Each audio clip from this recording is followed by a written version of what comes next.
नमस्कार, आप देख रहे हैं यंग भारत न्यूज और मैं हूं आपके साथ ज्योति यादव। आज हम लेकर आए हैं बिहार की एक ऐसी विधानसभा की कहानी जो भले ही नई है लेकिन इसके राजनीतिक रंग बेहद ही दिलचस्प है। नाम है नरकटियागंज विधानसभा क्षेत्र। यहाँ का सियासी मौसम जितना बदलता है उतनी ही बार चेहरे भी बदलते हैं। कभी कांग्रेस का सूरज उगता है तो कभी बीजेपी का चांद चमकता है। नरकटियागंज विधानसभा सीट यानी कि बिहार विधानसभा की तीसरे नंबर की सीट, पश्चिम चंपारण जिले में आने वाली ये सीट वाल्मीकि नगर लोकसभा क्षेत्र का हिस्सा है। पर दोस्तों, ये सीट कोई दशकों पुरानी विरासत नहीं है। 2008 में परिसीमन हुआ और इस सीट का जन्म हुआ, यानी कि एक नई सीट, नए समीकरण और नए राजनीतिक प्रयोगशाला की तरह। यहाँ 87.84% आबादी ग्रामीण है, साक्षरता दर 65% है और सुनिए, यहाँ के खेतों से निकलते हैं वोट और उसी खेती की मिट्टी से निकलते हैं मनोज वाजपेयी, यानी बॉलीवुड का सुपरस्टार और सतीश चंद्र दुबे राजनीति का जाना पहचाना चेहरा। अब जरा सीट के चुनावी ट्रैक रिकॉर्ड पर नजर डालिए। 2010 बीजेपी की हवा थी। सतीश चंद्र दुबे ने मैदान मारा 45,022 वोट और कांग्रेस को 20,000 से ज्यादा वोटों से पीछे छोड़ दिया। मतदान प्रतिशत 59.37%, यानी जनता मैदान में थी। और फिर आया 2014 का उपचुनाव, सीट खाली हुई और कांग्रेस ने बाजी मारी। 2015 और दिलचस्प मुकाबला हो गया। विनय शर्मा कांग्रेस से 37% वोट लेकर जीते, लेकिन जरा देखिए वोटों का बंटवारा। बीजेपी की रेणु देवी को करीब 26.8% और निर्दलीय रश्मि वर्मा को 25.5%।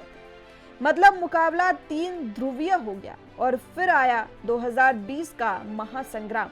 बीजेपी ने अपना दाव खेला। इस बार मैदान में थी रश्मि वर्मा और उन्होंने मारी बाजी। 75,484 वोट लेकर कांग्रेस को 21,000 वोटों से हराया। 2020 का वोटिंग परसेंटेज रहा 61.99%, यानी दिलचस्पी लगातार बढ़ रही है।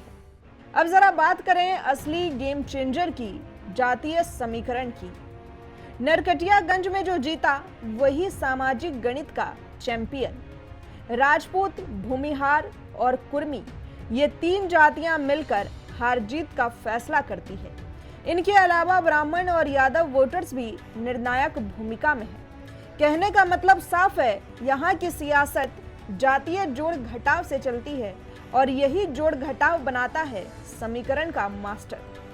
अब बात करते हैं उन मुद्दों की जो यहाँ के लोगों की असल जिंदगी से जुड़े हैं।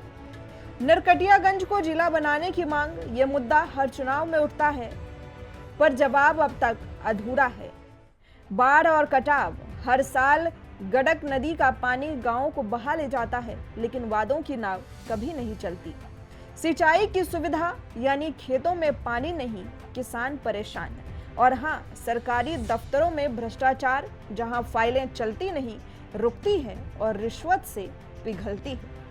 तो क्या 2025 में फिर बीजेपी की वापसी होगी या कांग्रेस फिर से बाजी मारेगी, या कोई नया चेहरा, कोई नया समीकरण एक बार फिर से इस सीट की दिशा बदल देगा? एक तरफ रश्मि वर्मा का संगठनात्मक नेटवर्क तो दूसरी तरफ विनय वर्मा का जमीनी कनेक्शन। सवाल एक ही है, जनता किसे देगी अपनी ताकत? तो ये थी कहानी नरकटियागंज विधानसभा क्षेत्र की, जहां इतिहास कम है पर ड्रामा भरपूर है, जातीय गणित भी है और मुद्दों का भूचाल भी है। क्या 2025 में यहाँ कोई नया पन्ना लिखा जाएगा या फिर पुरानी स्क्रिप्ट ही दोहराई जाएगी? कमेंट कर हमें जरूर बताइए, आपके मुताबिक कौन होगा अगला विधायक नरकटियागंज से। वीडियो अच्छा लगा हो तो कमेंट कर शेयर जरूर करें और चैनल को सब्सक्राइब करना ना भूलें। अगली सीट की कहानी में फिर आपसे मुलाकात होगी। तब तक के लिए नमस्कार।